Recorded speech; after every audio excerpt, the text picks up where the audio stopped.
Ladies and gentlemen, it is finally time. About a month ago, we designed this decoration for Random and Trolley's iron farm. I was fairly pleased with how it turned out, and now that Wavetech has finally updated to 1.18, we can finally build it on the SMP. I am beyond excited.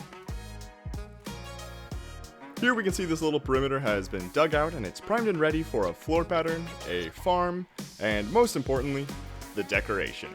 I'm so beyond stoked to finally gather the materials and complete this huge build. We've been planning this for weeks. I'm just so stoked that we can finally get around to building it. Oh. So it turns out, as is commonplace with tech servers, that a new and more efficient version of the farm has been made. And the downside is the farm is twice as big as the original. This means that the decoration we made just won't cut it. Now I could cry, I could gripe, and I could mope, and I did a little bit. Or I could learn from my mistakes and give this decoration a huge, huge makeover. While I like the idea of this first build, that is a structure on top of a large Minecraft anvil, there was no way that I could make an anvil large enough to house this farm and still look good. So, before I started building, I decided to fix up my anvil a little bit. Much like tailoring a suit to help avoid odd proportions, I started by fixing the, well, let's face it, wrong proportions I made in the first build. The anvil, despite looking okay, was not symmetrical. I completely eyeballed it. So, once I had finally fixed it and made sure everything was to my liking, I duplicated the anvil, flipped it 180 degrees, and nestled the farm between the two. Then, we could finally get started on the actual build. The idea behind this iteration of the iron farm decoration was to have these two large anvils supporting a very large structure between the two of them. So, naturally, I decided to make a bridge. Using diamond blocks as a placeholder block, I created the arch of what I wanted my bridge to look like, and I also decided to give it a little extra depth by having it not only bow upwards, but also bow outwards. Once I had the basic guidelines set in diamond blocks, I used polished andesite to create this sort of ribbed look between the two sets of diamond stripes. After getting the basic shape established using the polished andesite, I then filled in all the gaps using andesite walls, which created a more flat and plain texture, but these again are just placeholder blocks and most of these will be textured in a bit later. Then, after I was very content with how it turned out, I copied the entire selection, flipped it across, and pasted it on the other side to create one large cohesive bridge. The next item of business was creating the middle section of the build that sits above the bridge. I knew by this point I wanted the entire build to be symmetrical, so as I built the pillars on the left, I knew I could easily copy and paste them to the other side to speed up the building process, which was very comforting given the size of the build. I used emerald blocks as a placeholder for a gray to white gradient. It was about this time I decided I wanted the main build to be white. And not only white, but quartz. You know, one of the hardest blocks to get thousands of. Yeah, the end result of this build uses about 200,000 quartz. So that'll be fun to gather. Anyways, I hope to keep the curvature we established with the bridge. So with a little bit of world editing magic, we now have a decent start to the center of our decoration. Next, I began to work on top of one of the anvils, detailing out a style for the pillars, which I did change later, and a basic shape and idea for the windows. The next item of business was creating a little ornamentation for the center of the wall. I opted for two windows in the end with a banner hanging over them, but I really struggled with this banner, and I also struggled with the little bit of a lawn in front of the windows. I also opted to change the bottom of the wall into andesite to kind of mimic how the bridge felt with the andesite on the bottom and the quartz on the top. And you can see that I went through a lot of different styles for the windows. I wasn't very sure what I wanted quite yet. Then, I began taking a crack at the roof, but you'll see that that quickly changed. When I say that this roof caused me strife, I could not figure it out. I spent hours just thinking about this. I laid in bed awake at night just trying to think of what this roof would look like. And In the end, it turned out well enough, but I still think that that was, for some reason, one of the most difficult parts of this build was just visualizing what this roof should look like. And lastly, the one thing that I thought that I did fairly well in this section was adding trapdoors on the edges near the pillars. They're iron trapdoors, and since this is an iron farm, I thought that it was rather fitting. I had a lot of time to myself to think about this build as I was working on it, and for some reason, as I was building it, in my head, I decided that I wanted to call this build the Iron Bank. Not exactly sure why, but because of this decision, when I made these banners in front of these windows, I decided that on the left side it would say I on the banner, and on the right side it would say B on the banner, standing for, of course, Iron Bank. I wanted to do some interesting scripts, and I really struggled with how to make this banner look, which is almost laughable, because one of our fellow members, Inventor PWP, his name, his icon, it's an eye, his profile picture is an eye. It's a really interesting looking eye in Minecraft. It's built in Minecraft. I don't know why I didn't ask him to help out to make this eye. That's like someone building a giant letter M and not thinking, oh, I should ask Max, because his name is literally M. Anyways, I'm getting carried away. I thought that this banner turned out fairly well in the end, but again, I really should have just asked Inventor for some help on this one, for sure. It was about this point that I realized that I was having way more trouble with the roof than I originally thought I would have.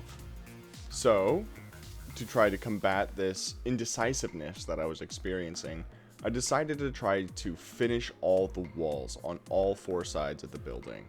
That way, I was hoping that I could kind of visualize how the roof would lay out on top of the walls. And in the end, it was a fairly good strategy, and it did get the job done. It just was really frustrating that I just couldn't visualize the roof without doing this first. Working my way towards that seemingly impossible to accomplish rooftop, I began working on a border around the top. Moving along fairly quickly, I decided that it was about time that I created the shorter ends of these buildings, the sides, as it were. So I quickly created those by copy and pasting some of the existing walls and editing them slightly, and adding this new gutter or border along the top of them. I also felt like the large iron dome that I had as the centerpiece was a little too low for my liking in this build. So it was around this stage that I also moved that up around 30-40 blocks. Finally, there came a point where I could avoid it no longer. It was time to do that roof. I opted for a very gradual slope, coming from all the sides and coming up to meet in the center. It was really a great feeling once I got this ball rolling. I can't believe how long it took me just to start doing a roof, and the roof turned out so simple. I can't believe how long it took me to get going, but I'm glad I finally did, and I think that the result was fairly good as well. You can see that the roof kind of comes up and leads to this larger pillar in the center that meets up with the large dome on the top, and I thought that that turned out fairly interesting as well. I kept the same sort of curved wall that I did lower down above the bridge, but I set it back a few blocks so it was a little more centralized, and it was also a little bit shorter, because I thought that most of the grand majesty of height and scale should happen from the curved wall that's lower down. I then created a curved portion of the roof and complemented it with a large arch under it to give it a bit more structure. Once I had mirrored that selection, I cleaned up the top balcony and worked on the base of the dome. For those of you who don't know, iron farms also produce poppies, so I thought that filling the negative space with grass and moss and poppies would keep in theme. I then finished my roof by filling in the empty space with polished andesite slabs and making a large skylight in the middle. The next item on the docket was texturing, and I had this insane idea for texturing the roof, but I didn't really know if it would work out. I made these large splotches of terracotta and used them as a base for a gradient to exposed copper blocks. I rarely texture using this method and never have textured a roof using this method, so I thought it would be an interesting touch. After completing the roof, I then revisited the rest of the structure, texturing various walls and blocks. However, instead of showing that in the time-lapse, let's go take a closer look in creative, shall we? Ladies and gentlemen, I present to you the Iron Bank. Holy smokes, I am so stoked with how this turned out. There's definitely some improvements that could be made, but I think overall that this build, it turned out really well. There's a few things that I would like to point out that I think could either use some work or that I particularly enjoyed. I think that the banners, oops, that zoomed in a lot, the banners turned out fairly well. I didn't get Inventor's help, and I didn't get anyone else's help, but I think they turned out okay regardless. Another thing of interest is that this build uses both weathered and exposed copper in the build. I've never used both those blocks in a single build before. I also changed it up a little bit. This wall was empty in the time-lapse, as you saw, but now I added the Wavetech logo, including a drop shadow, so that's very exciting. I did keep this wall blank. I thought that it turned out fairly well, and I liked the majesty of it being just blank and everything. A few things of note. These anvils, I believe, are not done. I like the idea of them being Minecraft anvils. I think that's pretty cool. But I think it might work out better if it's more realistic anvils. So, with the little horn and the shoe and everything. I don't know the anatomy of a real-life anvil, but I think there's a horn in it. Not sure. Anyways, other things to note. These spires up here in the corner, near the dome, these corners up here, I don't think I like them being so plain, so I think I might add something here. I'm not entirely sure what yet, and if you have any suggestions, I would love to hear them down below in the comments. Another thing that I particularly enjoyed with this build is the dome on the top is made out of iron blocks to have a callback to the fact that, you know, it's an iron farm. And another thing that's kind of important is, let's get in spectator mode, there we go. On the inside, I'm going to have to spawn proof all of this terrain and everything down there and down on the bridge part.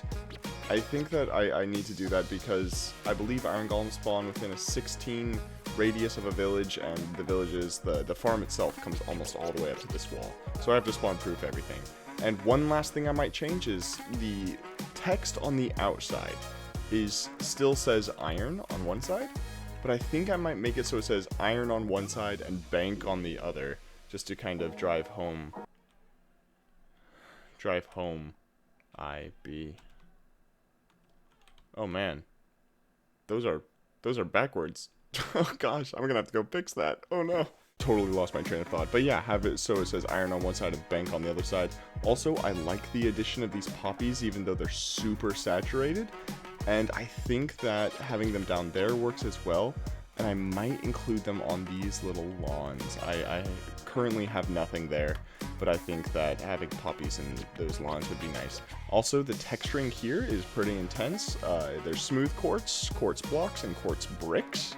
140 to 200,000 quartz will be needed to build this, which is insane. That's going to be so much quartz. So this is not going to be built on the SMP anytime soon.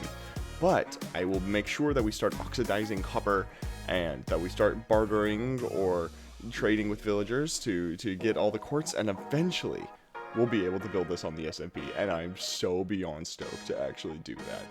And of course, before we move on, we have to see what this build looks like with shaders applied.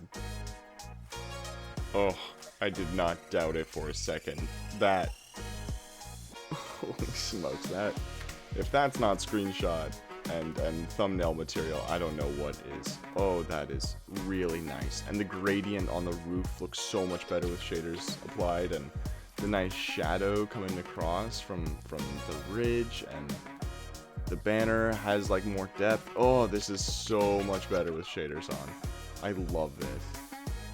I really do love this, actually. I think that this is one of my more favorite builds that I've made recently, at least. And I would love to hear what your thoughts are down below. If you want to leave a comment, you can tell me what you think I should add or take away, and I would love to hear feedback what you think about this. It would be excellent to hear your opinion and see what everyone thinks. Today's first question comes from Papsy? Papsy. I'm gonna call you Papsy.